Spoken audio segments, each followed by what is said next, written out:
Bonjour, vous êtes sur adnews.info et c'est parti pour votre revue de presse. Virus Ebola, l'État retrouve enfin la raison en décidant de fermer les frontières avec la Guinée, estime la Tribune.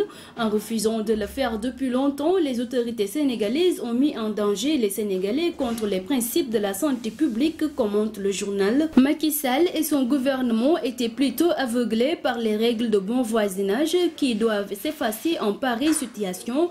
Aujourd'hui, poursuit-il, il semble mesurer la gravité de la situation.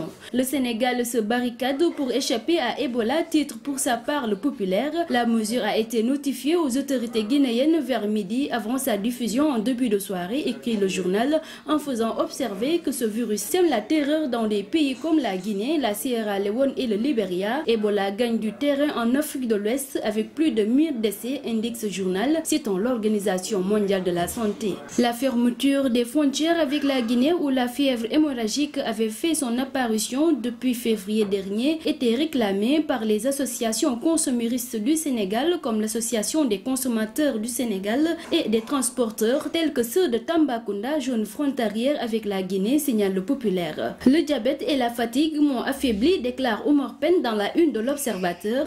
Selon le journal, après un an passé en France pour se soigner et travailler sur son nouveau album acoustique, Omar Pène est revenu au bercail. Il veut faire taire la rumeur persistante sur son amputation qui a fait le tour des chômeurs, même s'il reconnaît qu'il souffre du diabète. Le président de la République, Macky Sall, a entamé les discussions avec la communauté universitaire.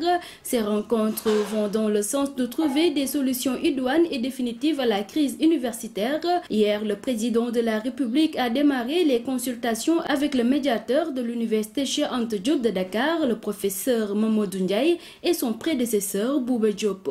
Pour ce qui est ressorti de cette entrevue, l'Observateur nous informe que les concertations ont tourné autour des moyens utilisés pour pacifier l'espace universitaire. Dans cette même optique, une autre rencontre avec le secteur des doyens est prévue aujourd'hui en attendant d'accueillir les étudiants demain samedi. Le procès Karim Wade suspendu jusqu'à lundi 10h, le président de la Cour de répression de l'enrichissement illicite Henri Grégoire Diop a décidé d'une suspension du procès de Karim Wade jusqu'à lundi 10h à l'issue de la séance de ce jeudi, indiquant qu'il reviendra à la partie civile d'engager la semaine prochaine les débats sur les exceptions de nullité soulevées par la défense selon le Populaire. Les avocats de l'ancien ministre Karim Wade, poursuivis pour enrichissement illicite présumé, ont réclamé jeudi la nullité de l'enquête préliminaire menée avant la tenue du procès de leur client. Hommage pour Bass le martyr, voilà 8 jours que l'étudiant Bassirou Faye a quitté ce monde, tombé lors des affrontements entre étudiants et policiers sous la balle d'un élément du génie. Pour l'occasion, ses camarades ainsi que le syndicat des enseignants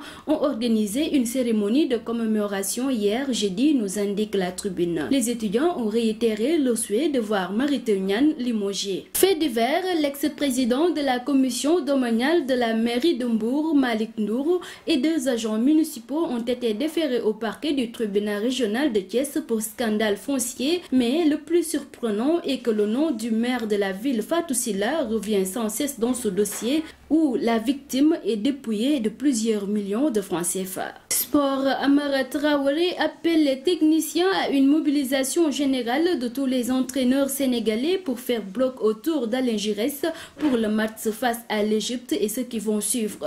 Voilà l'appel lancé hier par Amara Traoré à ses collègues techniciens du football. C'est fini pour votre revue de presse du jour, c'est adnews.info.